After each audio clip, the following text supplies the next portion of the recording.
Maybe he's actually Ansem. We'll talk about that in a bit, I think. Handsome. Wow. Yes.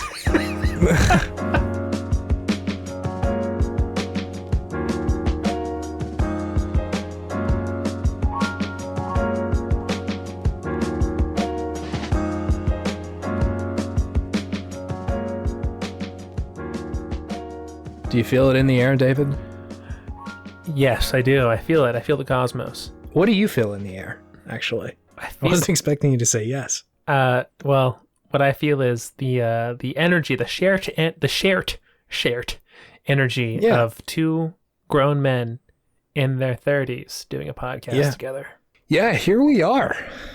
We're doing the dang thing, huh? Mm-hmm. We're creeping up on 100, David. I don't really know what's going to happen. Oh, 100 episodes. I thought you meant 100 years old. I'm like, oh my God. Are you serious? No, collectively 60 at this point, but 100 eps. I didn't expect it to last this long. What were you expecting this to last? How long? Not like this. Like I don't know, dude. Like if I feel like Sam leaving the Shire. If I make one more episode of Video Game Podtimism, it'll be the most podcast I've ever made. Mr. Chase, I've never gone this far away from home. Yeah, I presume that we'll just either implode or we'll get an invitation from let me see. We made the NPR jokes last week. We'll get an invitation from the now uncreated Hideo Kojima Network. Ooh. Yeah. What if we just start it and just use his name and likeness without him and just see what he does and just offer to sell it to him? Be like, yeah. I presume lawsuits is probably what he would do about that one. I mean, if we could get something though. Yeah, I would take a pat on the head. A good boy. I think we'd at least get a signed copy of Death Stranding, right? Oh man, that would make this all worth it. This was the play the whole time. The long con, the longest and most pointless con. Although not pointless, I want that.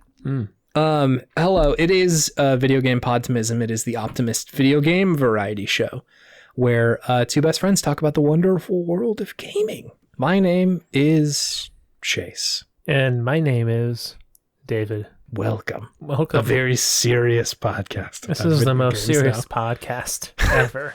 Yeah, we're going to talk about Mario and his very serious jump and Yoshi's very serious tummy. Yeah, we're both 30 now, so time for jokes is over. There's no more jokes anymore on this podcast. If there's anything I've learned from our boomer fathers, it is that jokes leave after you turn a certain age. Jokes and friends both leave after you turn a certain age. Why don't our dads have friends? All that remains... Not just you and I, but why don't dads have friends? Everybody. All that remains is World War II documentaries and books. I guess it's not the worst outcome in the world, but could you, y'all know people. Y'all know people. Just be friends with one of them. They just hate everybody. But there's enough old dipshits that they could just hate the world with each other. Let's just start the old dipshits club. I mean, that's pretty much what this is, isn't it? It's a beautiful story. Have you been playing video games? Yeah, it's called My Dipshit Dad. No, I'm just kidding. My dad's great. I love my dad. Yeah, Gus is chill. Total chiller. I'm more speaking about my own father. Yeah. But your dad has a sweet lion tattoo on his back, which does count for something at the very least. Absolutely, it does count for something. He's carrying the torch on something. I don't quite know what it is, but he is putting his energy out there. I impressed one of my patients when I told her about your dad's lion tattoo all over his back. She's like, "Damn, that's a lot of ink." She's all tatted up too. It is. Respect. I was shocked when he came home with that because it's like his whole back. It's the whole thing. How old were you when he got that? I must have been in late high school at this point. Are you sure? Honestly, no. You could tell me elementary school and I would believe you. I remember it. I remember being kind of young, no older than middle school, when I was sleeping over at your house, and I was sleeping on the couch, and then I heard your dad walking in the middle of the night, and looked up, opened my eyes, and just saw a lion staring at me into my soul, and realized it was your dad's back. And then I looked at the wall next to it, and there's the same picture hung up on the wall. Yeah. I'm like, oh, right, he loves that picture. My dad was showing you something. Still interpreting that imagery to this day. He was just pretending to get a snack from the kitchen. But he had something to communicate to you. He was telling me, David, look. Look at this. Look at the lion. Look at its eyes. What do you see? And then look at the other one over here on the wall. What video games have you played? For God's sakes. I've been back in Hades. Okay, cool. What drew you back? I was out of town most of last week. Oh, yes. It was my B-day, and I went to see some family. It was a big surprise. People threw water balloons at me as I walked up. It was great. I got really wet. Yeah. But Hades is still so good. Yes, it is. It's so still easy just to jump back into and play and keep unlocking some things. You know, even if it's just like a little bit of a dopamine kick every time. You know, it just gives you one new thing to do each time.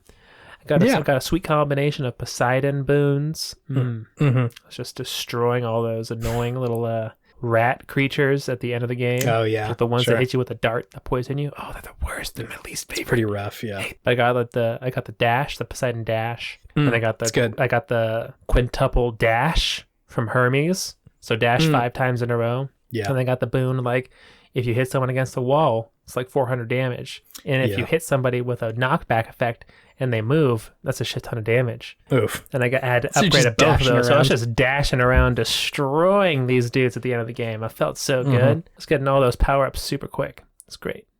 It was a beautiful, beautiful set of power-ups to have. Beautiful set. That's a wonderful set of power-ups you got there. Shining bright. Who's that? It's the... I don't know, a businessman. I've only used that before when I'm talking about the GameStop planning man. Picture this: your name hung high on the title of GameStop. I don't know why that gets me so good every time, but you really sell it of just the sleazy businessman trying to entice a young impressionable chap such as myself. Say, friend, do you play Call of Duty? Or Pokemans? Pokemans. Have I got a deal for you? Have I got it? God, I can't even come close to how good you do that. Anyways, so I'm playing... Call of Duty 1 and Pokemon Yellow for the low price of $200. You'd probably get some millennial fool to play it. God. Yeah. What if pristine, mint condition. What if they made a Call of Duty with Pokemon? Didn't they? I think there was a game that was coming out that was like this. Really? Temtem? Pal World is the one I was thinking of. I played this nice segue. I played Pokemon Unite. Nice. Oh, cool. I didn't know you were in there. I played it. I have no idea what I'm doing in a MOBA. This is the first MOBA I've ever played. But That's fun. Fine. It's fun. Yeah. I was dunking against Pikachu. It was great. Hell yeah. I think, like, of all the entry points into MOBAs, I don't think this is a bad one. Like, they give you the tutorial. I think you're mostly in there with people who are also not necessarily super familiar with MOBAs, or like maybe have played a little. But yeah, I think like it's a totally fine place to start. No, it was engaging. You know, I had got to do my cool special moves. Super easy to just get into and start beating some people. It's good. It is good. I didn't talk about this when I talked about the game, but something worth calling out is that the match, like time to get into a match, is so short. There's so many people playing this. Well, I'm shocked because Nintendo usually fucks up their online so bad. And like you hit, okay, I'm ready for a game. And usually the wait time is the max I've seen is 3 seconds. Damn. It's usually almost immediately like, yep, okay, we got one for you. Here we go. Wow. And then it's buggy and shitty for a few minutes. And then it gets you into the game and there's like no lag at all, which is amazing. I was thoroughly impressed with their weird online system. Impressive. Yeah. Yeah, it's a good video game. What are your sort of thoughts on it, having played a little bit so far? I have nothing to compare it to, so I don't think my thoughts are all that interesting, but it's fun. It's engaging. The graphics are good. The style is nice. The special attacks feel significant. Yeah. It's a little slow. I don't know if that's just a MOBA thing. I want a sprint button of some sort to move quicker. But maybe that's just MOBAs, and that's just how they kind of even the playing field. A little bit, yeah. I think like the reasoning behind the speed a lot of the time is that really do want to be able to see people coming, or at least a little bit. Like you can make twists on that, right? Like you're not able to see other folks in the like bushes and shit like that. And there are specific moves that let you like dash in very quickly. Yeah. But usually it's like, it's kind of a balancing thing. Yeah. Like you want to be able to see like, oh, I see that this person is kind of getting ready to fight me. It allows you to kind of theorize what to do rather than like, oh shit, somebody's just on top of me. And because of that, they've killed me essentially. Gotcha. Okay. Or at least that's been my experience. Dota is also like, especially in the beginning of the game when you don't have any speed boost, is quite slow. Like you're moving not very quickly. Makes sense then. So you can have time to react and play defense a little bit if someone like sneaks up on you a tiny kind bit. of, yeah. Kind of, yeah. Okay, that makes sense. But no, it's fun. I don't know if I'm like all about it. I don't know if it makes me want to play other MOBAs, but it does have my interest. Cool. Yeah, so I've been playing that, and I think that might be kind of all I've been playing. I didn't have a lot of time to play games. Yeah, it's just I was playing a lot of Hades. It really was just a lot of Hades when I was in Pismo. Yeah, it's just such a good game. I just look at all the other games on my Switch. I'm like, how can I not play Hades? Yeah, like, and I got some other good games on there, but I'm just Hades every time, baby. That was good. But I did have a long day of playing video games on my birthday before we went to Pismo. Nice. Because Mallory's like, don't worry, I'll pack for you. Oh, and I'm huge. like, I am the king. I am the king of the world. You are making me feel like the most special person ever. Thank you so much. Hell yeah. I just spent a long day of just playing any sort of video game I had in my heart. That's great. What did I play? I think I played a lot of Call of Duty.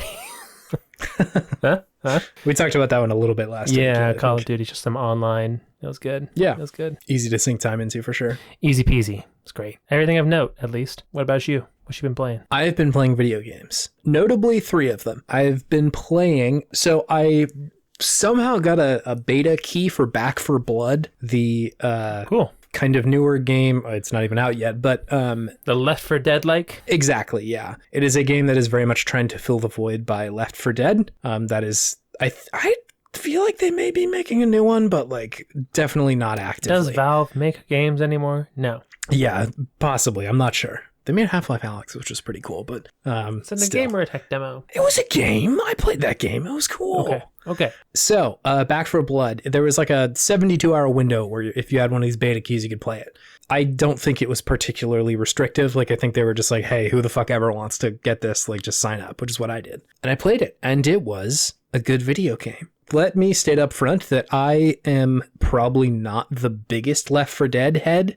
I played it when it came out, but I know people who are just like absolutely obsessed with these games, like could not get enough of them and would just play them over and over and over again. Whereas like I think I played through those like main scenarios a handful of times, and then I was like, okay, I got it, and then mostly stopped. I'm kind of with you. Like I play it with people who want to play it, but it doesn't keep me coming back on my own. And like it felt good. Like the video game felt good. It was just like I didn't have the drive to continue coming back. Anyway, point being about me not having played it very much, I think my context for this series is pretty low. Like I had finished playing it the other day and was kind of looking at other people's reactions, and there was a lot of more mixed stuff of like, you know, this part of Left 4 Dead wasn't there, or this thing, they kind of took out this kind of mechanic and now they're, you know, they didn't really replace it with something else. I didn't know any of that. I was just like, I felt pretty good to shoot the zombies, it seems like. So that was sort of my bias coming into it.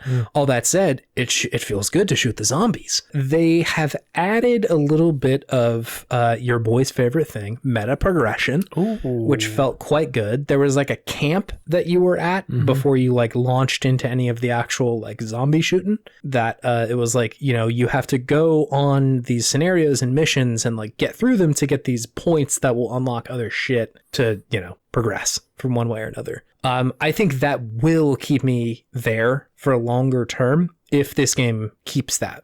Because again, this is a beta. They could just take this shit out if they don't like it. But I think this comes out in like October, and so I'm hopeful that they do kind of hit that or nail that landing with that stuff, because like, again, that will keep me coming back. Yeah.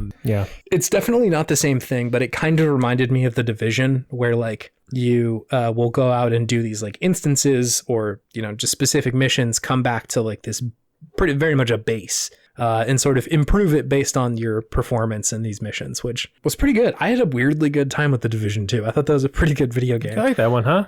I did. It like I think I played it at launch whenever that was, and I was like, this is pretty good. It feels pretty good. So yeah, it was definitely like bland in the way that a lot of Tom Clancy games are. Yeah. But it like felt good. Like the game making part of it felt pretty nice. So yeah, I'm interested to see kind of where this game goes and like what the trajectory is, and especially like the people who have played a lot of it and have played a lot of Left 4 Dead, where their opinion sort of comes down, and like, does this game hit the balance between pleasing those people or trying to hit like this sort of new audience? Because it has been a long time since Left 4 Dead was, you know, popular, like super duper popular. It has been a bit. That was like high school, wasn't it? Yeah, I think the first Left 4 Dead was like, you know, 10, 15 years ago at this point. Like it was a while ago. 30, baby. 30, baby.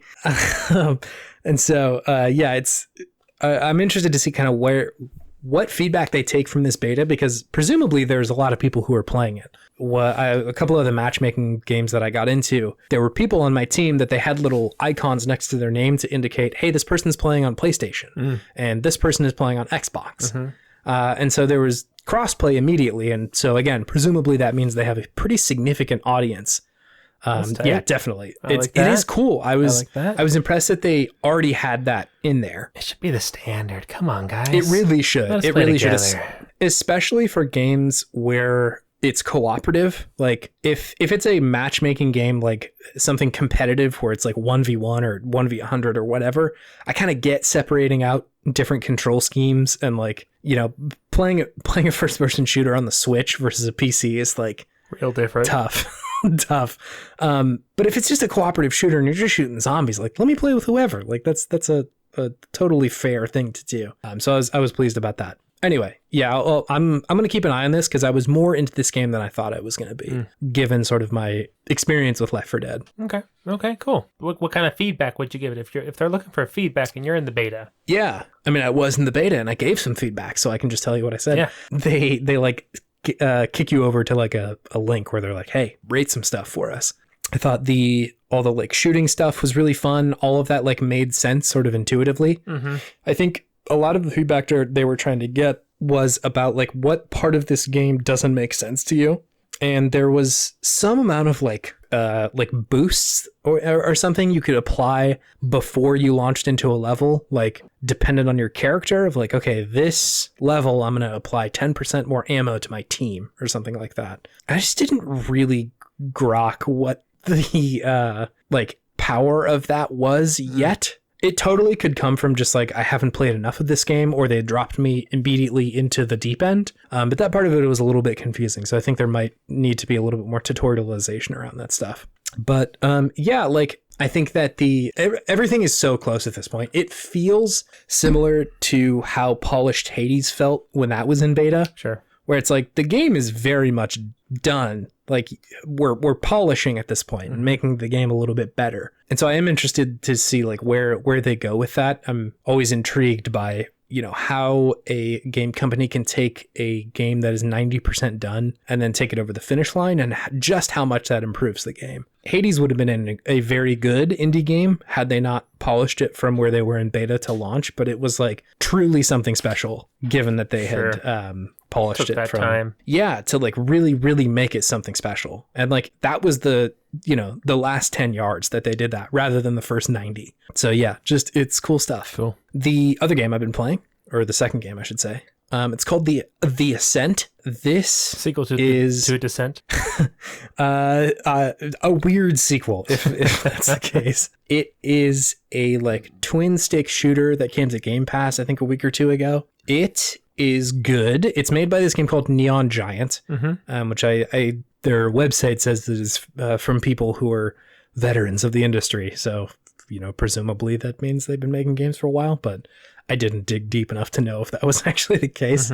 But yeah, it's essentially set in this like very I think cyberpunk is the right word for it, sort of economic post-apocalypse where like it is very much like the world is just controlled by these like a handful of big companies. And, you know, everybody is essentially just like wage slaves at this point. Yikes. Yeah.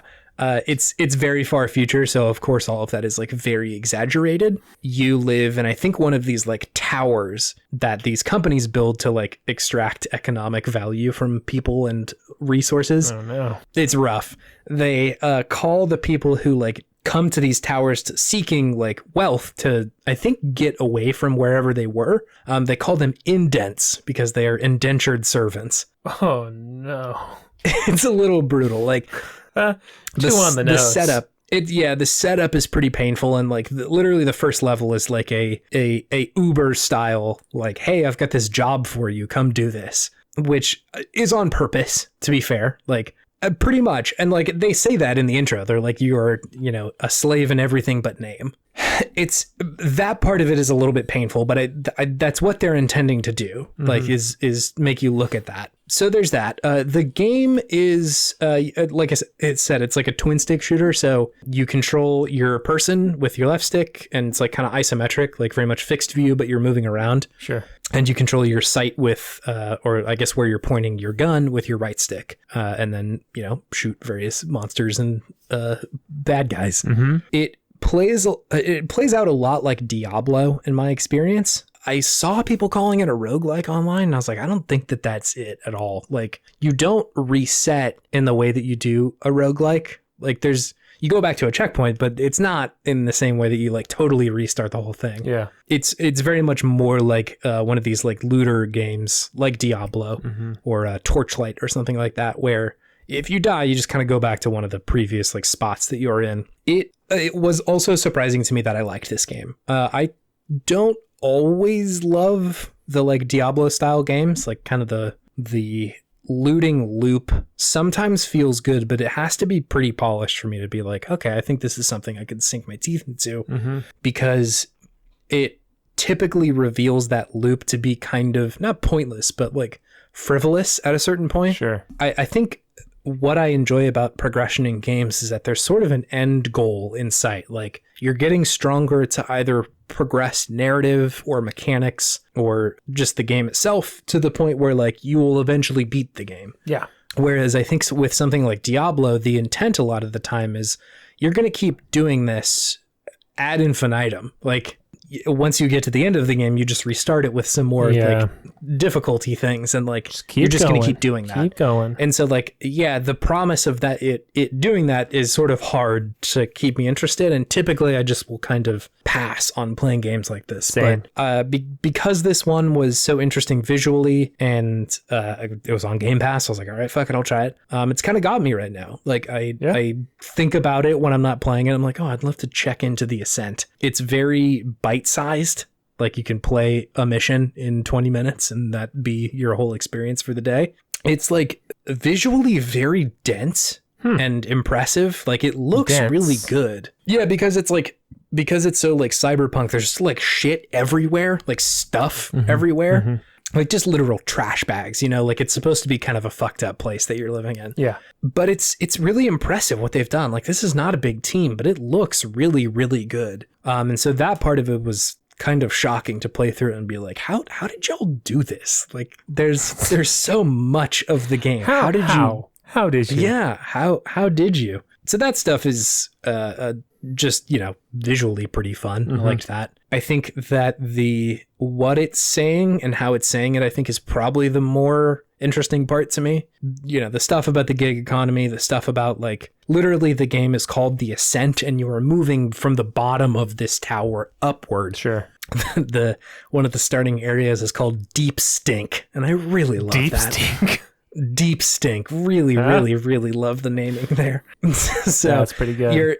Yeah, and I think they're trying to drive home that like you are ascending a certain class of this place because you're, the every level is a little bit shinier than the last one, right? Like the bottom, you're literally fighting these like mutated tech monsters. Oh yeah. And like, you go up and there's like gangs now. There are people who are vying for control. And then you go up one more level and the gangs are a little bit more like sophisticated and there's not as much trash laying around. And so like, I'm interested to see what they have to say sort of at the end of all that. It would be a real bummer if you got to the top of this like tower and they're like, you did it. You got your money and you got out. Like that would feel quite bad. Yeah, you climbed. Exactly. You climbed the capitalist ladder and you won. You did it. So, Jeffrey. I know. I was just thinking, you did it. Yeah. So yeah, I hope that they're able to sort of like stick that landing because they're doing a lot of characterization and a lot of like world building for how people understand this place and how like just fucked up it is. There's just like, you hear it a lot in like side conversations and stuff like that in this game of, people who came to this tower to like make money, that was like generations ago. Like they've had kids and kids and kids of kids who like lived here and that's been their only experience is living in this like fucked up economy in this tower. Yeah. And like people who are like, I've never seen outside of this level of the tower. Like, yeah, like that sort of stuff. Like there's a lot of characterization going on there that is quite painful when you're living in the world that we're living in, but yeah, sure is. It's interesting. It's definitely, making me think about it in a way that is fun. Also the like not the conceit, but like the setup to the game is that you work for one of these like huge megacorps and it essentially declares bankruptcy. And it seems like it's maybe because of like a AI error, like some system fucked up and they like thought that they were worth nothing and declared bankruptcy all of a sudden, thereby rendering like this whole tower in this whole area just like totally fucked. Like, oh no, there's no money coming in. Everybody is just like, oh, I gotta take over now, and like it's just a power vacuum. Everybody's fucked. Yeah, which like genuinely I think is a cool setup for a game that is rooted in sort of like this power struggle, because it makes sense why people are doing this. Like things are blowing up very quickly, and you're just trying to kind of scrape by and survive. And so like that conceit for a game that is rooted in a pretty fair amount of violence, like is makes more sense than just like, I don't know, bad guys. Yeah. So yeah, and all that said, like the personal story of your character isn't all that significant. I think it's much more about like what they're saying as a whole. Sure. But yeah, if you have Game Pass, it's worth it. I'm pretty sure it's on PC. It's worth a shot. Give that a shot. Outside of that, I saw Crimson Skies got put on the console Game Pass. I also saw that. Yeah, I want that. I want to play some Crimson Skies. That was a good game. Not to mention, came out the same day. Blinks the Cat, David. It came out also the same day. Blinks the Cat. Oh yeah. Is Blinks the Cat on Game Pass? It is. Is it really? It is. That I'd like on the console or PC as well. I don't know if Blinks the Cat came out on PC. Worth a look. Maybe it's time to Blinks it up, baby. He looks scary to me. He looks like the Cheshire Cat. He's a little devious on the cover art. A little scary. Yeah, he's a little scary. A little scary. Like, this is our Ratchet and Clank right here. Blinks the Cat. No. Blinks the scary, edgy Blinks cat. the scary monster. Okay. Those two games, totally good. Great games. I need to talk to you about the best game I've played this week, David. Oh, let's hear it. It's called Dodgeball Academia. David. Dodgeball Academia? Dodgeball Academia. Do I get to like pelt a PhD in the face? Kind of. Sort of. God, this game is good, David. This is like the tailor-made video game for me. Why? Yeah. Okay. I need to talk about it. So, this game, Dodgeball Academia, it is a game made by this team called Pocket Trap out of Sao Paulo in Brazil, which is Sao Paulo. Pretty tight. I don't know of a lot of Brazilian developers. Go on. So that's cool on the face of it that like there's a video game development scene there. I didn't know that. This game tells the story of this kid named Otto who's been accepted to what I assume is Dodgeball High School, college, something, Dodgeball School. And it's like an anime. A little bit. It's a little bit. The style is much more like Steven Universe-y kind of looking. I think Chuds on the internet would call it Cal Art style, which is stupid. Cal Art? It's kind of used as like a derogatory term to describe just like the last 5 to 6 years of cartoon drawing. Like California? Yeah, like Cal Arts, the university. It's stupid. It's not worth looking into at all because it's stupid. So yeah, it's kind of got like this. But the point being about the art is that it is very bright and charming. It looks quite nice visually. So yeah, it looks great. The setup of the game is that you go to this school and essentially like you're here to get better at dodgeball. And as I've said before, I just love the conceit of a game world where they're like, hey, we're going to center the whole world around this one weird thing. And that's going to be like the game world that we build. So like something like Mario Tennis or Mario Golf, where it's like, that's our whole thing here is golf or tennis or Golf Story, right? Like, there are a lot of people who are like, this is their whole shit. Love Story. that. So good.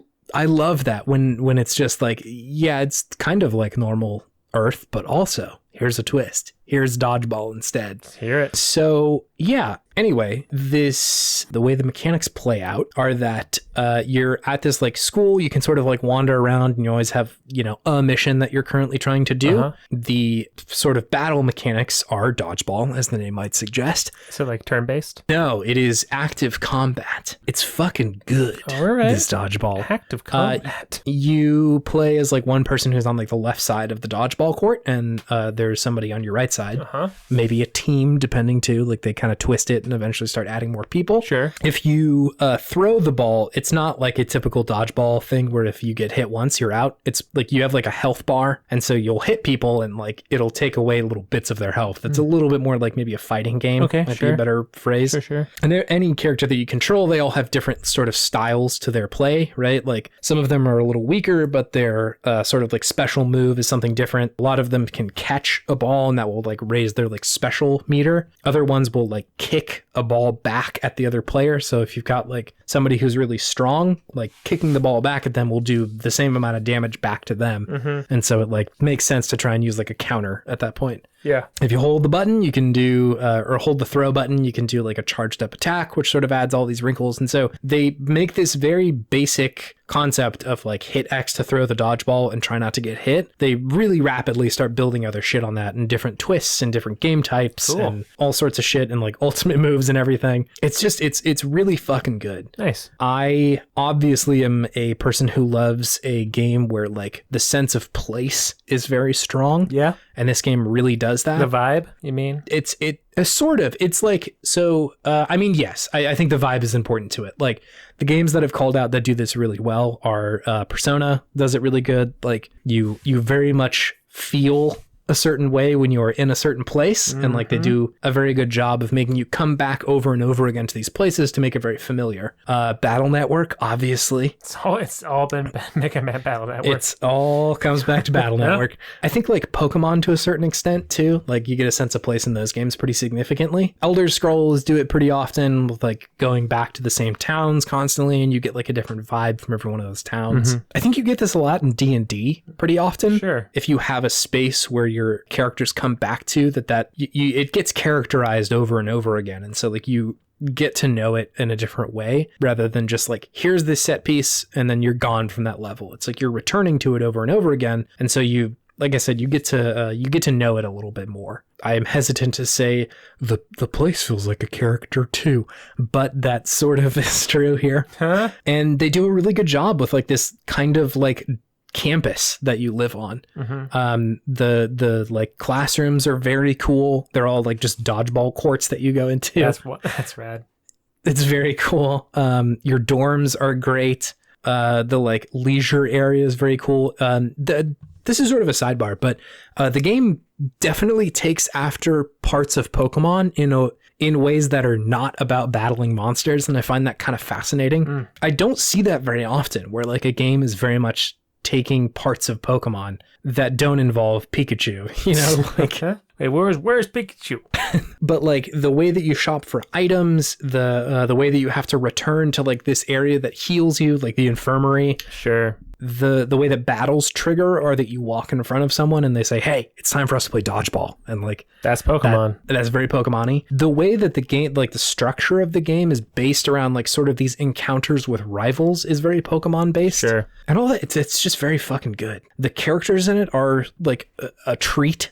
A treat? Again, a treat in the same way that like a Persona game or even a Mega Man Battle Network per se might be like... Bringing it back again. Because you're getting to see the same like set of faces over and over again and in your classes and in these other places, like you get to know them. And so you develop these like relationships with these people. The person that you start off hanging out with is called Balloony, which is very fun. Balloony? He's got a balloon head, which is very nice. How does he play like a dodgeball and not die? I mean, that's part of his story is he's like, I'm very scared. It's a very dangerous thing for me to play. It's going to be like a goose from Top Gun. You're going to die halfway at like near the end. That's it. God, I hope not. Balloony is my best friend. I don't know if I can handle that. Balloony gonna die. Balloony gonna get popped. I hope not. Please don't die, Balloony. So there's that. The characters are a real treat. It's like actually like My Hero Academia kind of thing. Yeah. In the sense that like there are people going to this school that you're like, that's definitely not a human. I'm not sure what it is, but you have a balloon for a head. Quirk, balloon head. Can do anything like a balloon can do, but with his head. There's like maybe a cat person who like is maybe a vampire or something like that. Like just all sorts of like wacky shit going on. How are you maybe a vampire? You're either a vampire or you're not. They got little teefies, so maybe it's a cat, but maybe it's a vampire. They've got like a purple dark vibe to them. Purple dark vibe? Oh my god. Dropping some lingo on me. So this game is good. Cool. In conclusion. Game good. I totally recognize that like I suspect this game is like they should have just like sent me a letter saying like, hey, we know you're gonna love this. You should just go ahead and play it. And I would have been like, yes, thank you. I do love this. It's so much for me, but God, I just love everything about it. Like I love the base mechanics of dodgeball. It's very fun. It's kind of hard in a way that like makes it feel not stale very quickly because it could, right? Like if you just did the dodgeball over and over again, it could feel stale, but it doesn't. And so like I love that. I love the world building. The characters are so fun. The game is just like has this unbridled sense of like not optimism, but just sort of fun in a way that I really, really enjoy. There's leveling up, so like obviously, you know, your boy loves that. It's good. It's good. It just feels fucking good. So I don't know. I love this game. I love Dodgeball Academia. It's fucking good. Oh yeah. This will bring me to my Podtimistic thing of the week, David. Which is? Beta tests, Ooh. David. Beta tests in video games. This is interesting. I love it when a game does a beta test, or actually for maybe who somebody has no fucking idea what this is, a beta test is where a game is like mostly done. They have gone through the stage of alpha, which is like just development. And now they're in beta, where they would like to test some shit to see how that plays out. I think a long, long time ago, in a galaxy far away, Naboo was under an attack. And I thought me and Qui-Gon Jinn could... Sorry, are we not doing the whole thing? Yeah, no, sorry. I could do the whole thing, just so you know. I know. That's the issue. That's the problem with Weird Owls. Once you get it started, it's pretty hard to stop. And in the end, like... some guns died, some ships blew up, and some pilots fried. Sorry, go on. That's fine. There will be an episode where we break into Albuquerque and are not able to stop. And as you see him hitting on the queen, well, he's just 9 and she's 13. Yeah, he's... Sorry. It's a problem because not only is the remix good, but the OG is very good, and so it's hard not to just keep going. Just to jump into it. Yeah, it's just a banger. It's bop and a half. Al knows what he's doing. Yeah. Oh, he does. So a long, long time ago, this used to be, I think, like playtesters. Like you could just kind of do playtesters as your beta test and see like what those people think. But I think the constraint of we don't necessarily have enough money to do that makes it hard to pay a bunch of people to play test your game. And so a good way to do that instead is to beta test it and see like, what do people really like about this? Sometimes that can lead to fruitful discussions. Sometimes you get a bunch of chuds who are like, I don't like your video game. I'm like, okay, that's fine, but why? And they're like, because it's stupid. Okay, great. Or you gave me just a bunch of people. You gave me nothing. You gave me less than nothing. You gave me ill will. Yeah, and like, or the people who are just like complaining, like, oh, this is a cash grab. Like, sort of, but like, I don't know. I don't blame Supergiant for doing a beta test. Like, I blame the system of economics that we've based our whole fucking thing on, that like we don't have enough money to pay everybody to play test a video game. Yeah. That would be sick and that would be cool, but that's not the world we live in. I would like to, and I'm going to continue advocating for it, but like, don't fucking yell at Supergiant. What did they do? Were people mad at Supergiant? I mean, anytime you see a public beta, there's always some dipshit on the internet being like, "This is free labor." I'm like, yes, but like, come on, dude. Like, just vote for somebody better. Like, let's just do better. Should have voted for Bernie. Yeah. Like, can we just do a better thing now? Anyway, so I sort of enjoy this. I like watching how a game, like where in the development cycle a game is now, and then seeing like where it is at the end of it. Yeah. It is usually impressive to be like, y'all really nailed on something very cool here. And I don't know. I just find it fun to both partake and sort of, you know, be able to judge a video game for where it is and then also return to it and say like, hey, what's up? Where is this now? It's a little bit more of a bummer when a game is in early access and like they do the same thing, because usually you have to pay full price for early access, or at least close to it. Whereas like this was free. They just let you play it for free. I think there is such a thing as early access, but like, I think a lot of the times people are just leveraging that to get more money to make the game. And again, I don't blame the person, I blame the system. Like, we should just, like, people should be able to fucking do that and like make some money about it. Like, it's stupid, but regardless, I enjoy a good beta test. Good. What about you, David? Do you have something fueling your sense of podtimism? Are you inviting me in? I'm inviting you into the segment, David. Thank you. I do. And it is a good smart watch face. Hell yeah. Let me show you. I seen it. You got it. It's the Pip-Boy. It's the Pip-Boy. It says my name. Oh, God. It says my name at the bottom. Oh, very cool. cool. You can see. Yeah, love that. But I also got, it's called the Fit-Boy, by the way. It's like a Game Boy layout. Oh, the GoldenEye watch face. That's very cool. Right? Yeah. So a natural place to go, but certainly welcome. Yeah, and they did it nicely. Looks good. Yeah, absolutely. Looks good. So yeah, it's pretty tight. You got a smartwatch for your birthday, and so you're exploring all the options available to you. Yeah, they got some video game shit on there. I'm into it. I have an Apple Watch, and it's a little bit more locked down. There's a little bit less customization you can do, which is... Oh, gotta switch to Android, boy. Do I? I don't think so. I like Apple's phones. They're pretty good. You're a free spirit, Chase. Nah, I gotta get that blue text, baby. Makes my... Why are people obsessed with the blue text? Just feels good. Why? What's so good about blue compared to green? Just feels better, man. So weird. It's so weird. Realistically, there are some features that I can get on like Apple to Apple devices that I can't with like Apple to Android. Sure. All my friends in grad school, when they got my Android, because I started off with an iPhone, they're like, who got an Android? Yeah. Why is there green in this text chain? I'm like, who cares? What's this big deal? Apparently it's a big deal. Yeah, dude. Apparently it's a very big deal that people have a lot of strong opinions about. I had no idea. But needless to say, I'm not part of the group text chat anymore. That's what happened to us too. I had a college group of friends, and one of them got an Android. We just made another fucking group without him. I felt terrible. Like, oh no, we just don't include this guy anymore because he has a different phone. Well, you fucking Apple bullies out there. Yeah. You feel terrible about yourself. I don't feel good, but... Yeah, you shouldn't. You shouldn't. But my group text, I can react and give a thumbs up still. I can still get the thumbs up. But I don't get it. It just says, Chase Albee, thumbs up your text bad, message. Man. I don't want to text you that. I want you to see it. I want you to see my thumbs up. No, you got to text it to me. I still get the same emotions. But I'm still a human. Yes, absolutely. But I'm still me. It seems like you maybe got kicked out of some group threads as a result. Definitely did. We are bullies. I will confirm that Apple phone users can be bullies. Apple elitists. Yeah, sorry. Do you want to move on to our main thing, David? Yeah, let's do it. Cool.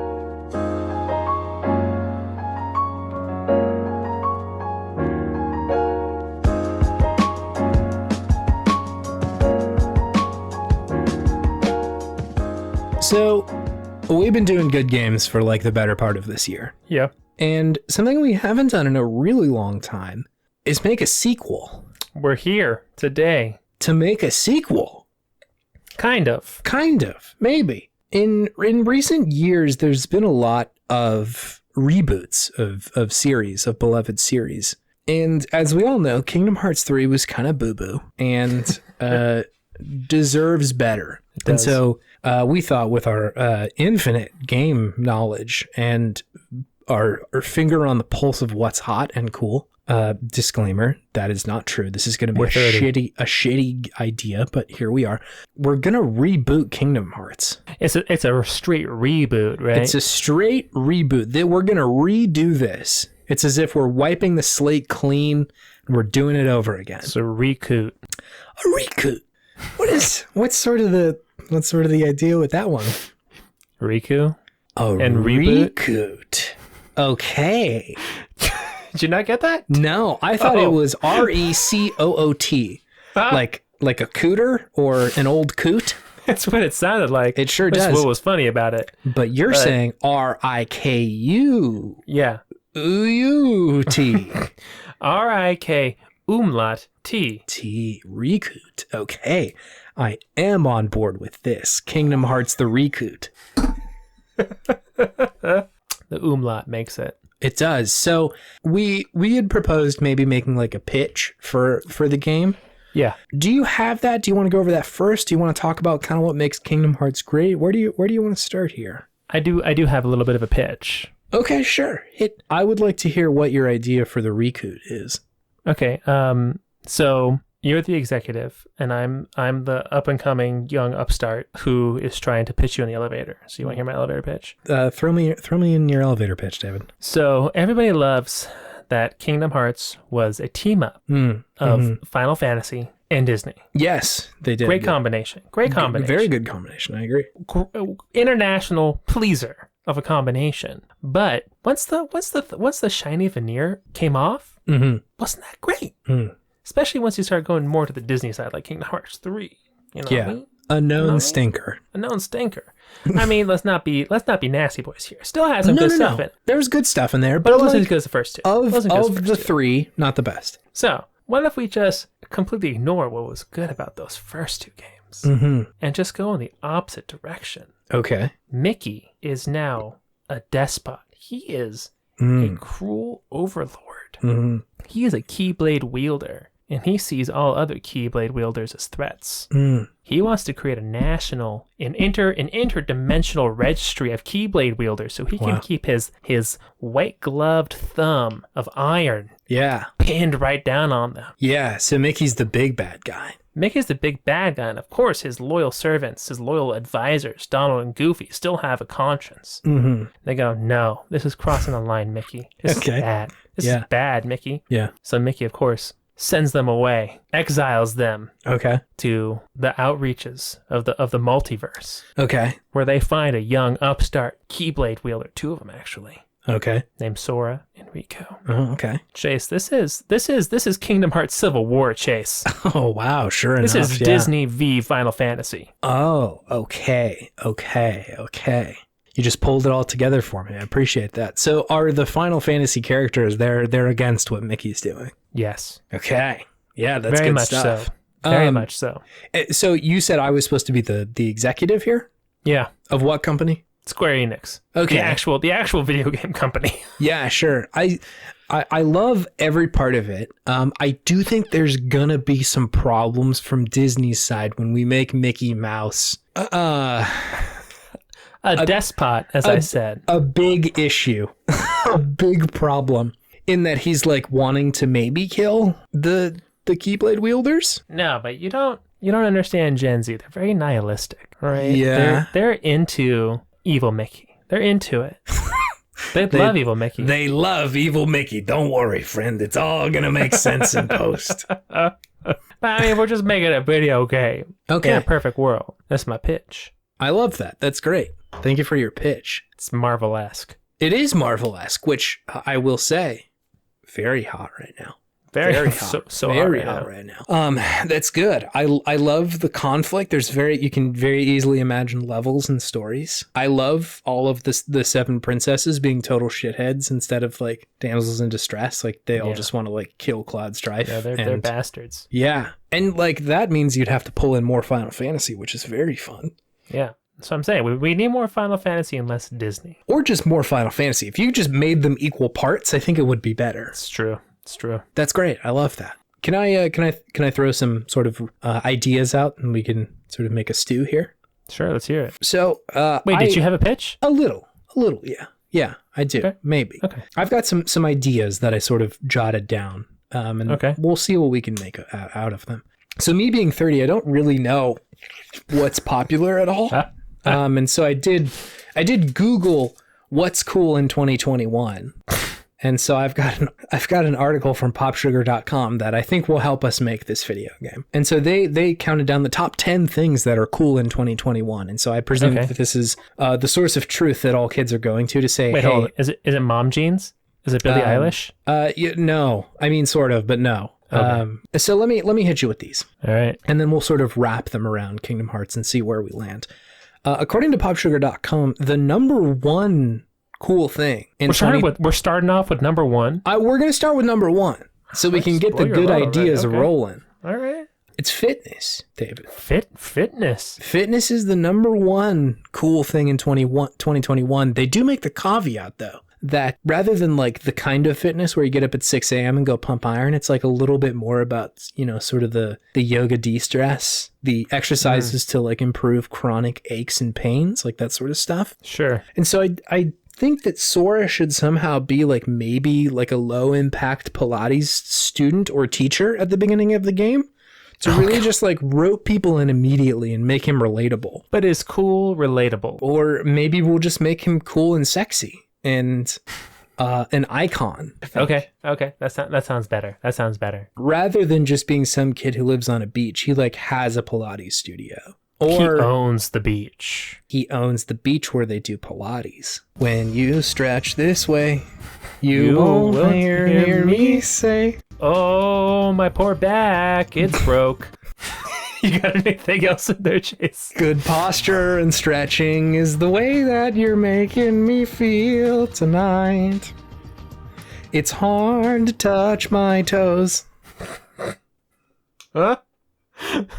Holding a 30-second stretch for my body is a little harder than I thought. The burning in my quads. That's pretty good. That's it. That's what's gonna sell this pitch to Big Square Enix. That's sort of the setup. The number 2 thing on this list is they did say beauty. Fitness and beauty. So they're just talking about Instagram and TikTok kids. Possibly. It's possible. But essentially, like, they're talking about that, like, beauty is a little pared down in 2021. Like, people aren't wearing, like, just buckets of makeup. And not only that, like, they don't want to buy beauty products from places that are not sustainable. So natural, sustainable beauty. Yes. And so, as a result, I think we make Riku really hot. But he's using, like, unsustainable ass makeup products in the beginning of the game. He's a bad boy. He's a bad boy. Well, he wants to be really pretty, and he is, but like he's just like going about it the wrong way. You know what I mean? Like, whereas Sora's making makeup out of like the sand and the dirt and shit. Yeah, or like, just ordering from sustainable companies that are carbon net neutral. Like let's just buy from better companies. And so I think Mickey may come along and tempt him with I guess if Mickey's the big bad guy, maybe he's actually Ansem. We'll talk about that in a bit. I think handsome. Wow. Yes. I stopped Chase dead in his tracks right there. When something comes together so cosmically perfect, it is really nice. Like handsome Ansem. We were building to handsome Ansem, and I didn't know it. Wow. So yeah, all has been revealed. Inner darkness is 6-pack abs. Okay, so maybe Ansem is just like, and maybe this is Mickey too, is just like inner darkness is not eating for 1 week straight to achieve 6-pack abs. Exactly. It's toxic. It's terrible, It's right? toxic, toxic beauty. It's toxic fitness. It's unsustainable like ways of living. So yeah, hell yeah, I love that. My bedroom is a gym. I'm doing leg curls as I sleep. Ansem was trying to do research on like how to become the most handsome person in the universe. And he turned to like unsustainable methods, and eventually we gotta get Organization 13 in the mix somehow, but I'm not sure how yet. I think that will come to us as we move on. Sure.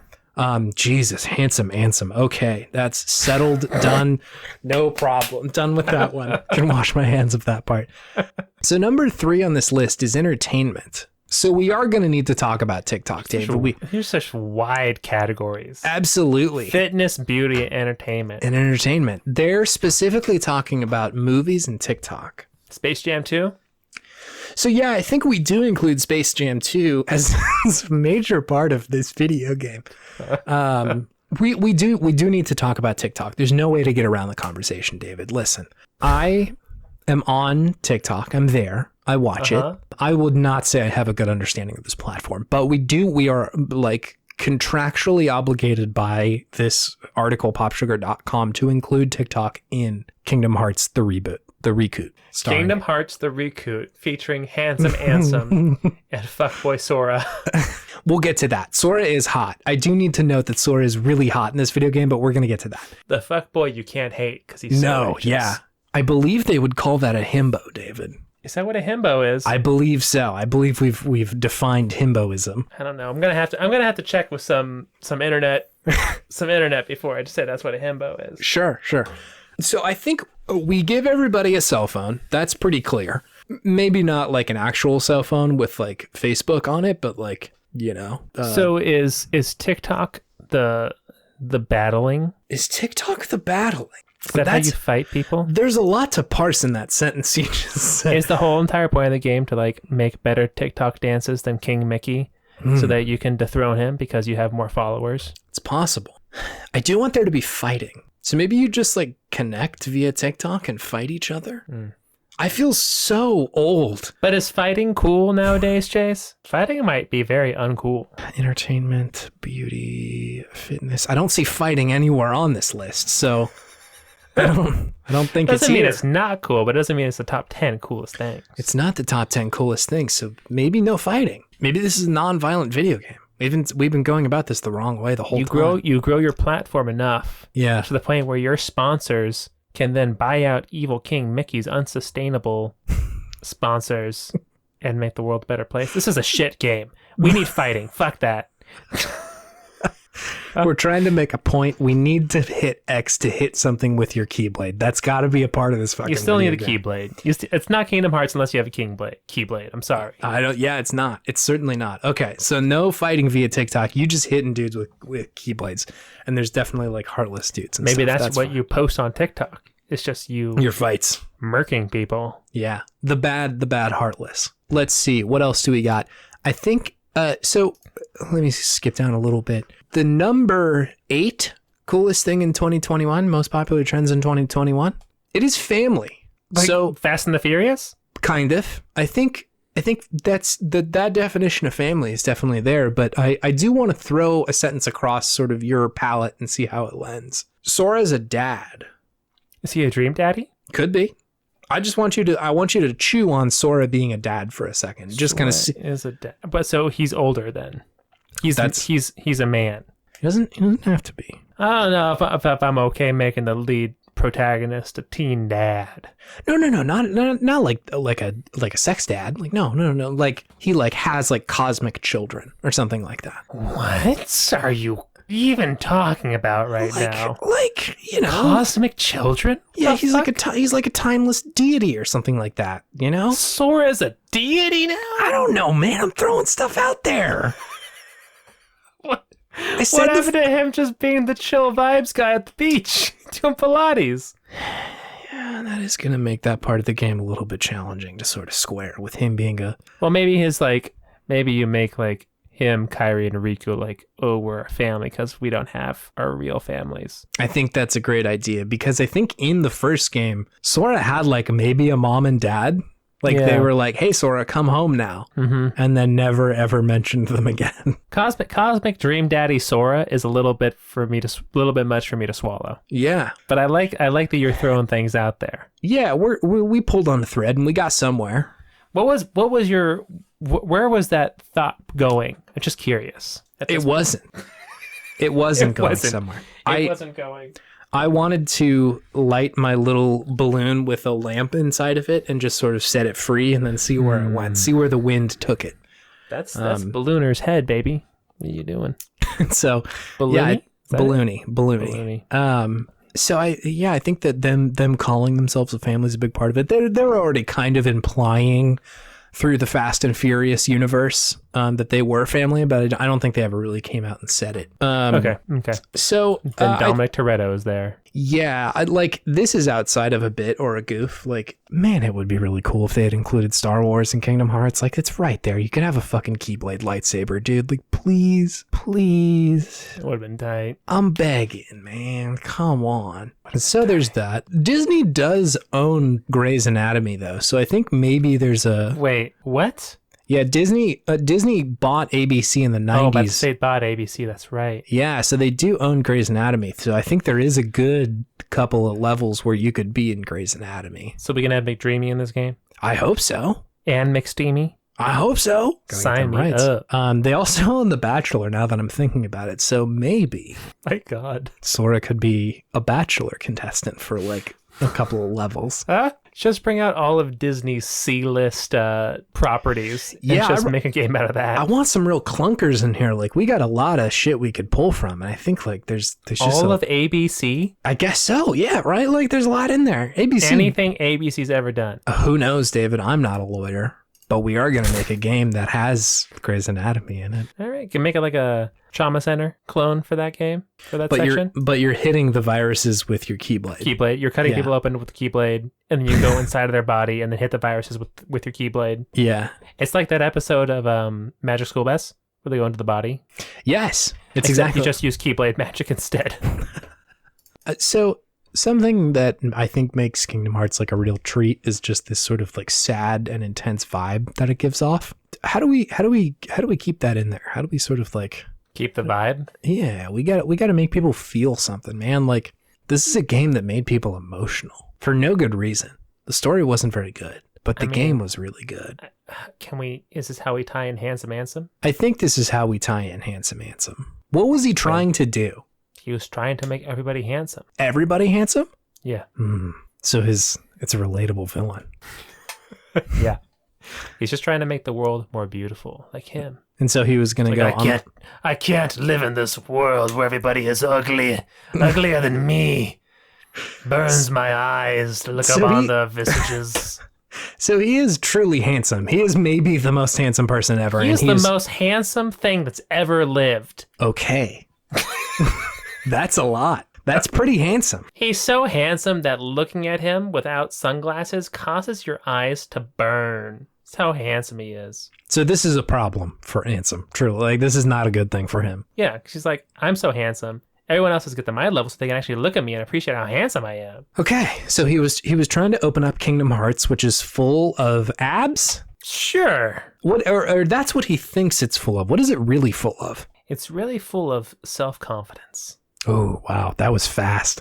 I'm not going to... listen, listener, I didn't edit out any silence. David came back with that really quickly.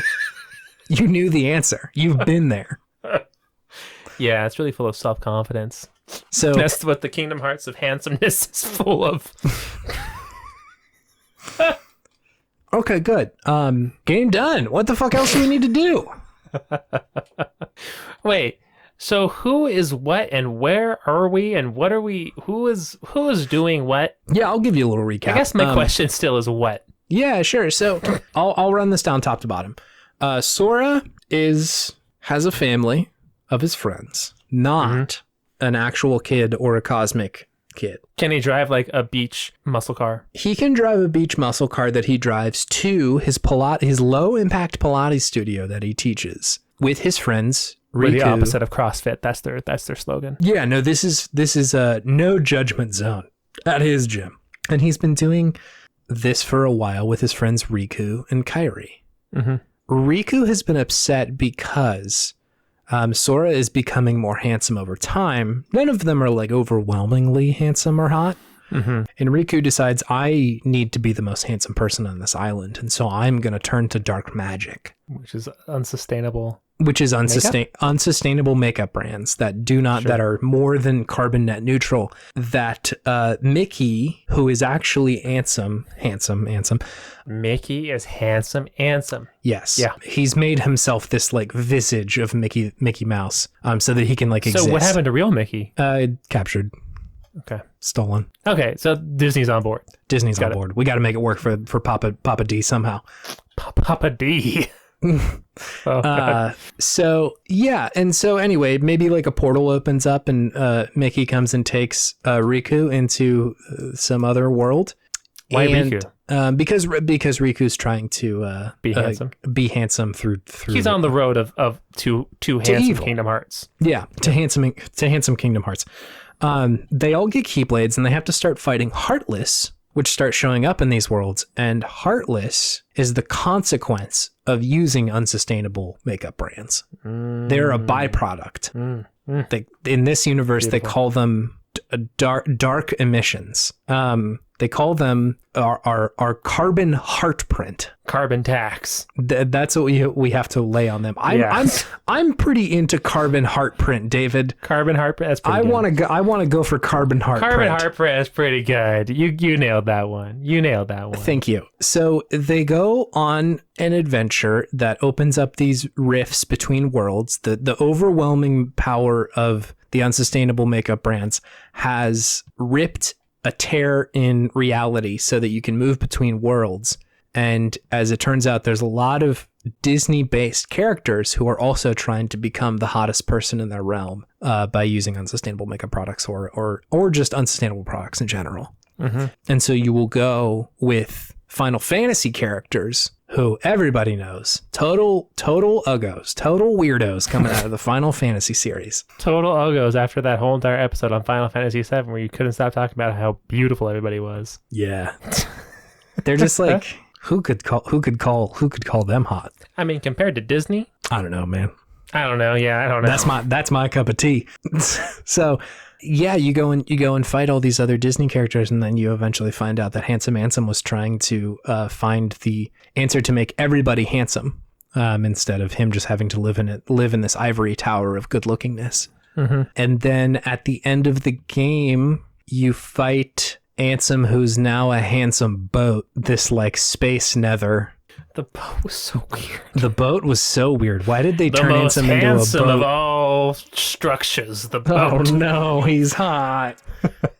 That's one hot boat. And you hit him with your Keyblade, and then he opens up Kingdom Hearts, which is not full of six-pack abs like he thought. It's actually full of self-confidence, which is something that Handsome Ansem lacks in spades, despite being the best looking person in the universe. What does it do to Handsome Ansem when he gets self-confidence?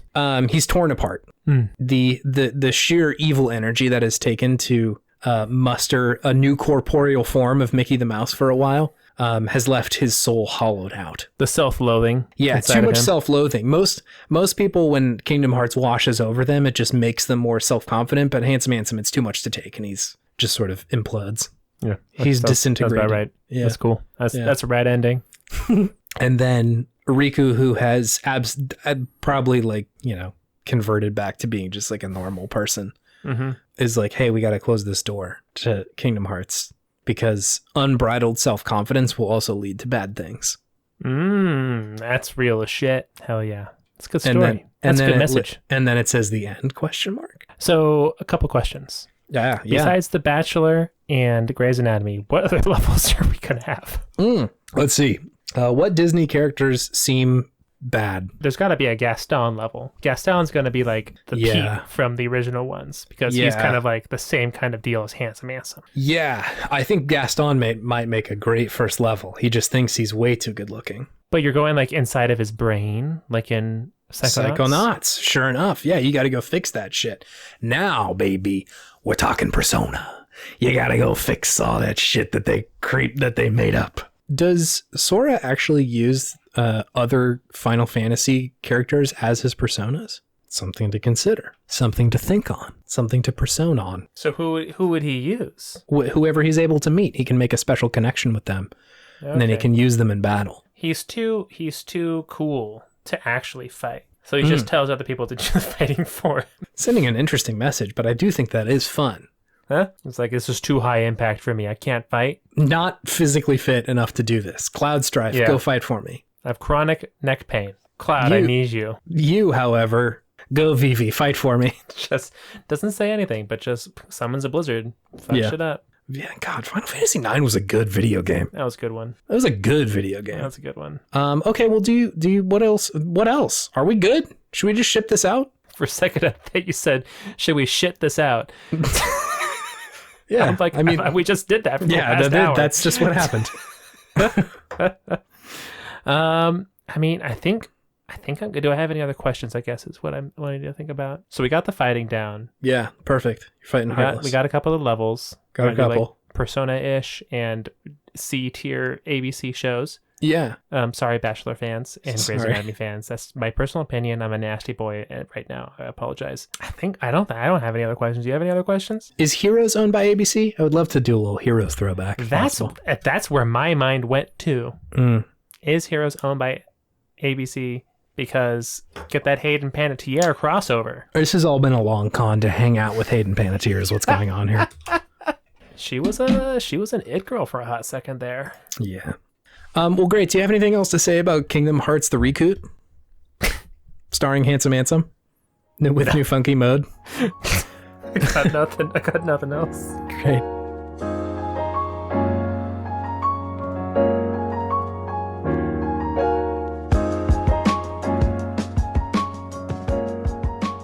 All right, so we are on Twitter. We are. At Podtimism. Yes. Tweet us. We have a Gmail at VGPodtimism. At VGPodtimism. At Podtimism? At VGPodtimism. We got it at VGPodtimism. I'm sure. I feel like Podtimism is not taken. I feel like I should just get that. Yeah. Whatever. It's good. Yeah. If you really want to help us out, you can leave a review on Apple Podcasts or subscribe or like or whatever it is that you can do on your podcasting app of choice. Yeah. If you really, really want to help us, you can tell a friend about us and let them make their own opinion about us. If they like us, that's great. If they don't, that's great too. Yep. Whatever. We're chill. We're chilling.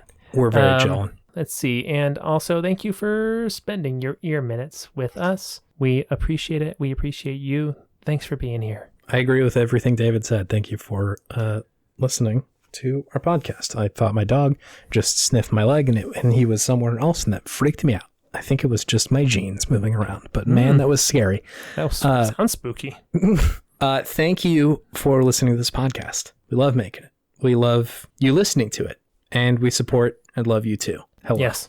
Do you have any video game wisdom? Yeah, I think I do. If you are so overwhelmingly handsome, I think you should take some time to, if you're overwhelmingly handsome, as everybody who listens to this is, and anybody who likes our show is, then I think it's important to also take some time to gain a sense of self-confidence that isn't based on your looks.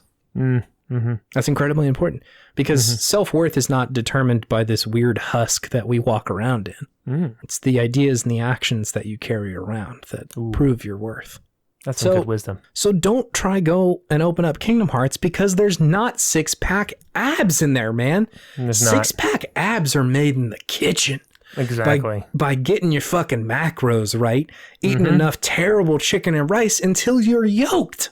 Yep. I haven't done it. No. Because it seems like hell, and I derive some pleasure out of eating shit that's not good for me. I like to eat. I can't eat chicken and rice every day, because then what is the difference between Monday, Tuesday, Wednesday, Thursday, or Friday? Food is the only thing that's different there.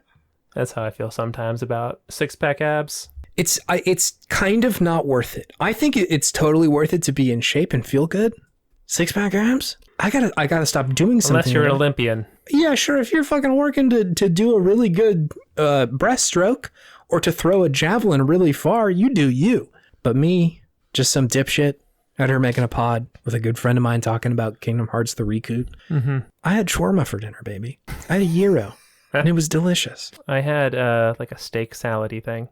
Delicious. That's pretty good. All things considered, that's a pretty good choice. It was good. I had pita stuffed with chicken. That sounds delicious too. Don't get me wrong. It was pretty fucking good. So anyway, in conclusion, love your insides. Love your insides, because that's way more important than your outsides. Yeah, because exactly. the whole world already knows what's great about you, but you need to know what's great about you. Yeah, on the inside. That was an uncharacteristically actually like kind of normal video game wisdom. That was decent wisdom. Decent wisdom this week. Do you think people are going to stop listening to us because we like attempted to give maybe good feedback? Yeah. Maybe good advice? Yeah, we're going to lose all of our listeners. Yeah, fuck. We got to really blow it next week and just put up a real brick. Smell your own farts. That's the video game wisdom this week. All right, we'll see ya. All right, see ya.